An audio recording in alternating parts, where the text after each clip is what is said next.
I ended up being incarcerated 13 times in that time of 13 years, in and out of prison, in and out. And it was a vicious circle, Chris, that I couldn't get myself out.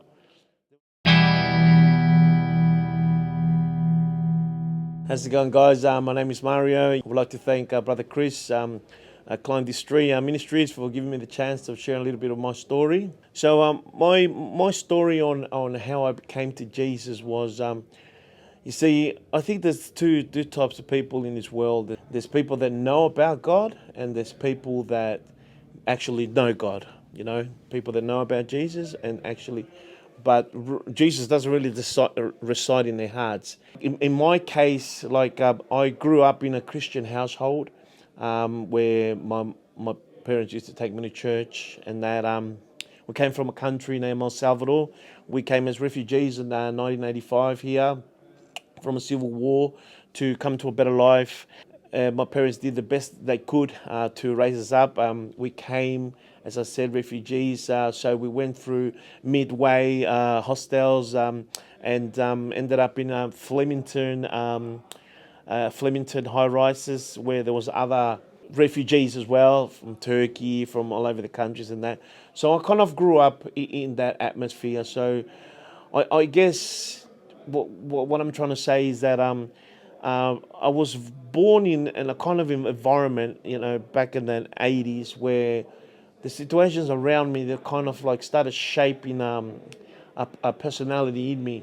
My dad was too busy with work and everything, so I went to school and everything, and then from then on, we moved down to Sunshine, and my parents wanted to put me in like a good school, like a Catholic school where you pay money and stuff. But I couldn't for some reason, because it was hard already for my parents. So I ended up going to the public school, and then I started getting involved with the wrong people. The Bible says bad association corrupts good character.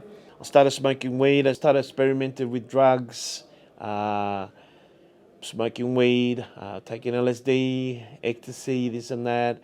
And then at the time, the hip hop music was big in the scene at that time, you know. So pretty much now I understand how the things that you see, sometimes they work in a subliminal way. They're kind of like, you know, it's not you just listening, but if you're singing it, then you start to act that out.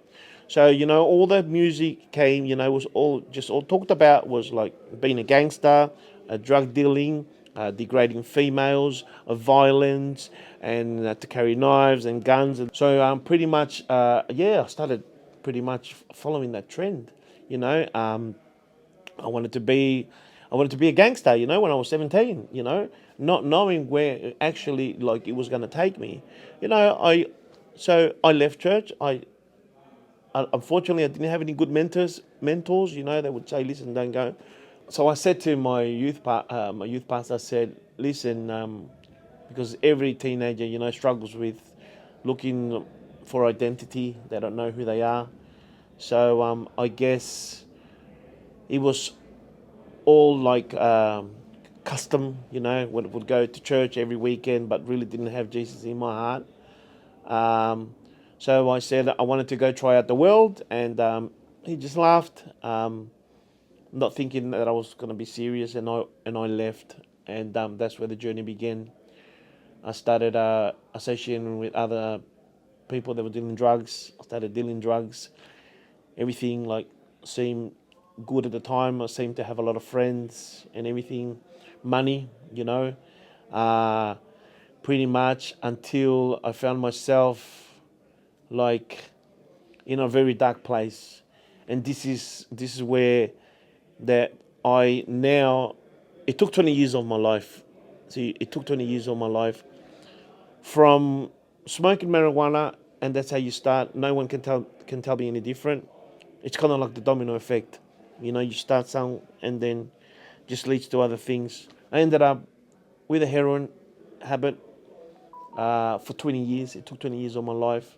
I ended up being incarcerated 13 times in that time of 13 years, in and out of prison, in and out. And it was a vicious circle, Chris, that I couldn't get myself out. There was a lot of times that I used to ponder on my life. The devil paints a very nice like bright road, you know, and then it seems very attractive. That's how he makes it look like, and that's how it was at the start. But then after that, I found myself in a very dark place in prison, where I started having problems with the guys in the prison, so I had to get put up on another section because I was being problems with them guys. And then I found myself in solitary confinement, where I was locked up 23 hours a day. I only had 1 hour, they call it run out, 1 hour to go have a bit of sun, and then back to 23-hour lockdown. No contact with not even main population. That's when I found myself, and I just dropped my hands, and I said, God, I said, yes, I could hear the Muslim brothers. They used to pray to their God Allah, and I could hear them say, Allah. That's when it hit me. I said, what am I doing here? I said, I'm better than this. I know about God. I'm gonna come back to Him. I don't want this life. And pretty much, yeah, I think that every time, like, I would go to those solitary confinement, I would look at it as I was to spend time with the Father. I would ask the prison officers, can you get me a Bible, please? They will get me the Bible, and then I will start having a relationship with Him. And then so many attempts that I had, Chris, where I said, I would last 3 months staying, like drug clean and all that. But eventually, I would always fall back into my old ways, always, fall back into my old habits, my old behaviors. So there was something missing. I could not do it. I was looking for the formula. I could not do it by myself. As much as the good intentions I had, and they say that the road to hell is paved with good intentions, but good intentions is not enough. I could not do it by myself. Why can't I do this, man? Why can't I get out of this vicious circles, this life? I don't want this life. I remember I used to walk the street, and there's a song that says, ain't no gangster living in paradise. Because it's not. It wasn't a paradise anymore. It was fun and games with my friends and everything. But, when reality really did him, because that's what drugs do. Drugs withdraw you from reality. You self-medicate. What's really hurting inside is you got that void. You're looking for peace, and you can't buy the peace. If you could go up to the shop and say, listen, can I have $3,000 worth of peace, please? Enough to last me 3 years. You would do it. But not even, no money, nothing. You can get that peace. Doesn't matter where you look for it. In properties, in money, in sex, in women. It's only temporarily. And eventually you're going to get to that point where you are going to be empty. So I had to pretty much, I remember one night I was walking home. It was about 5 in the morning, and I could not get out. I was just going around the same mountain where I looked and I had enough, and I cried out to God. I said, God, please, I need your help, man. I need your help. I want to get out of this. I can't do it on my own. That's what the Bible says. It says, I am the vine and you are the branches. Without me, you can't do nothing. So we can go up to a certain extent, because the human spirit has got power. We have faculties, but we can only make it up to an extent. After that, we definitely need divine intervention. And when I actually, got to that place where I let my pride go, my arrogance, and then there's a saying that says that the Nile River runs out of Africa. It means when you're on denial and you think you can do everything yourself. Because we're all used to doing things for ourselves, the way we want to do things. They say, I'd rather die on my feet than, live on my knees, they say. And it's not like that, So pretty much, I think God heard me that prayer, because I cried out to Him. I know that it was just me in the street light. The houses were there, everyone's asleep. It was about probably 4 or 5 in the morning. I had enough of that life. I said, God, I need your help. If you're real, please manifest yourself to me. And that's it, man. I remember one day I was coming from gambling and drinking and doing drugs from the pokies, and I was 7 in the morning from being up all night waiting for the bus to go home. And one of my friends that had an encounter with Jesus, he got a prompting. He said, jump. He told me the story later, I didn't know. He said to me, oh, every day, like I tried to go and help somebody. But that day I didn't know what to do. And I prayed to God and I said, God, what do you want me to do today? Who do you want me to go and visit? And apparently the Holy Spirit told him, jump in the car, go for a drive. And he's driving around and felt like didn't know where he was going. Anyway, he goes into the main road where I was and he sees me. From when we knew each other, we were young, we used to go to church. And then I go, oh, hi, jump in. Jumped in. He was a setup, mate, by the Holy Spirit was for God. And because I grew up with him, I told him, I said, oh, how you going? How's it going, Brother Mario? He said, oh, Brother Josh, I'll tell you, not good, not good, I just blow all my money there. I came out hungry. I didn't even have $10, not even for a kebab. Now I'm going home and I have to do this all over again. I'm in a bad place. I'm broken, empty, and started talking to me. He says, yep, you need to surrender to God. You need to put all your burdens on Him, trust in Him, that He will fix your situations, and wait. And yeah, and I kept on living, but they made an impact. And then I reconciled with God after that. I think it was about probably 6 months after that. I reconciled with God. I went to an altar call and said, do you want to receive Jesus in your heart? Do you want to for Him to enter your heart and be the King of your life? And I said, yeah. And then I made it count, because it's a decision that we have to make. I made it count. And then from then just miracles started happening left, right and center, where it took me about 5 years to look for a job because I couldn't get a job because of my criminal history. I ended up getting my truck license. I ended up getting, from long time not getting any calls from job applications. When I started working with God, I was getting calls. Do you want to start with us? Do you want this? Do you want to start? I was earning money that I couldn't dream of, and then bang, I started working as a volunteer, Chris, to help international students, something that I would never do before, because I had to feed this beast inside of me where 24 hours of a day wasn't enough for me. My son grew up without a father, and to this day, thank God, he's mending that relationship. But if I didn't have time for me, how am I going to have time for my son? And that's what the devil's job is, to kill, steal and destroy. But thank God, Jesus came to save that which was lost. He left the 99, He went for the lost sheep, and I am a prodigal son. He put a brand new robe on me, He put a ring on me, and now I'm walking His ways. And like I said, the peace that I feel right now, and it's a journey, because every day is a journey. It's so exciting, Chris. So exciting, man. Imagine when we do see Him, face to face. It's going to be so beautiful. I encourage the brothers to jump on this groove train. This walk is not an easy walk. It's not for cowards. It says, narrow is the gate that leads to salvation. It comes to push and shove. It's hard. But wide is the road that leads to perdition, to hell. So it's your choice. I had to make that choice. I did. It took me probably about 10 years to make it, but eventually I got there. And that's Jesus, man. Awesome. Thank you so much, Mario. I really appreciate it. I just want to go back to because you said that you had that time when you were walking the streets and you were desperate and you cried out. Yeah. When was that in relation to when you cried out when you were in prison? Is that before or after that? Oh, no, that was after. Yeah, so that was... So what, maybe if you could just step back to that time and so you cried out to God when you were in solitary confinement? Yeah, I swear. And what happened after that?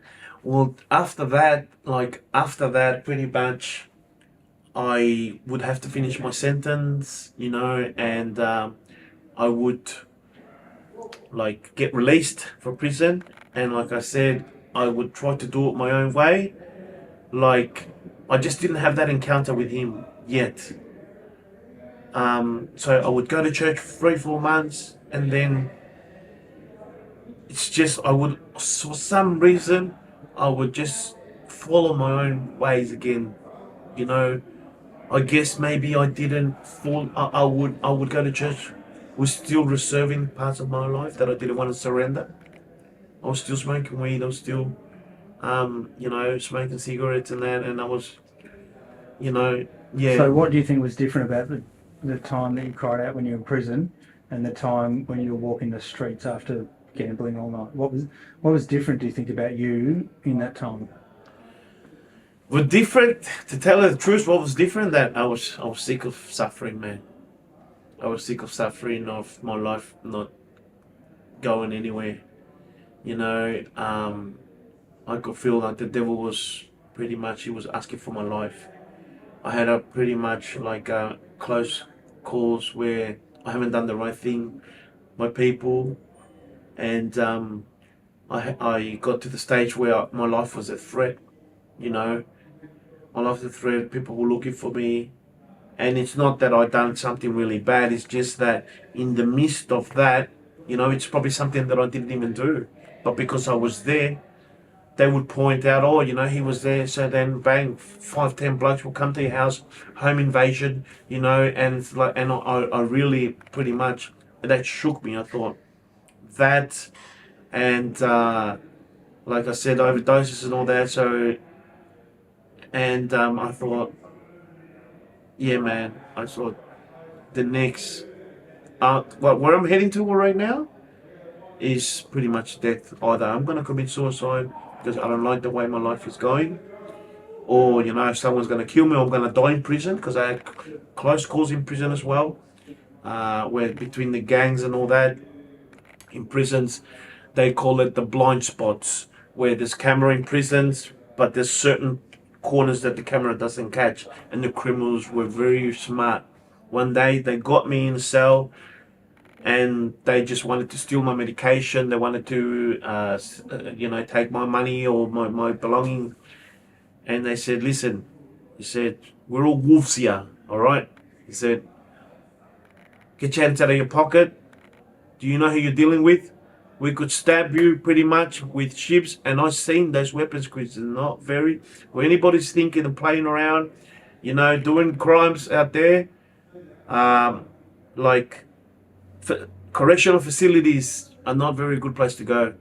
They grab like long pieces of like ice picks, like irons that they have in the mops, and they sharpen them up, and they're like that. And then they pull that out and they show me, we can kill you right now. If we want, we can kill you right now, and we'll throw you under the stairs, and the cameras won't even see. And I heard it because there's actually criminals inside prisons who have got away with murder. That's breeding these kind of animals. And I thought, yeah, that's where the devil wants me to go.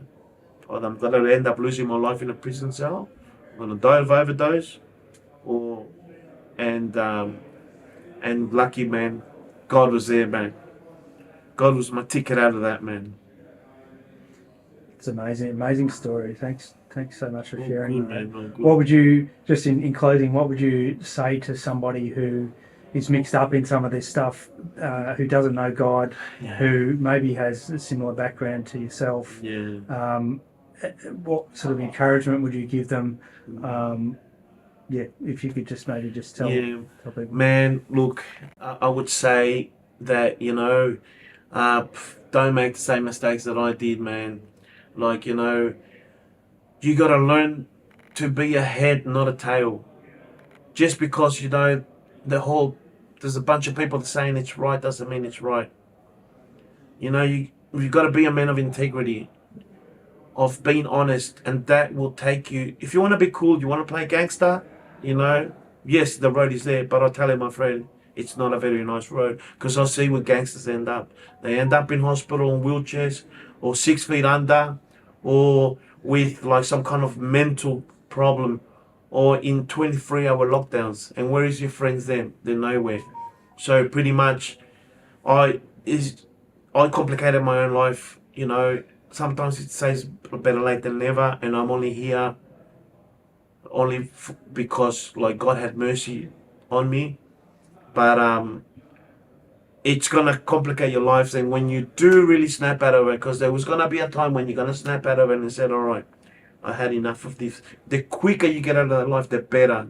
Because I pulled away at 40, and do you know how hard it is now for me to put my life back together?